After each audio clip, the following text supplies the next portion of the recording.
p.m. Central Daylight Time, severe thunderstorms were located along a line extending from 3 miles north of Comanche to near Royal Lake to 5 miles southwest of Hastings, moving east at 15 miles per hour.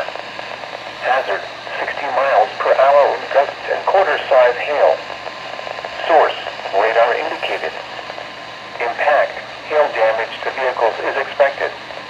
Expect wind damage to roofs, siding, and trees.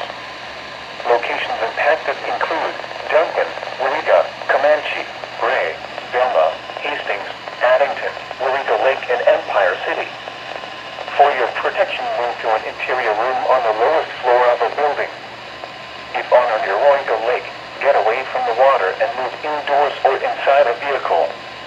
Remember, lightning can strike out to 15 miles from the parent thunderstorm. If you can hear thunder, you are close enough to be struck by lightning.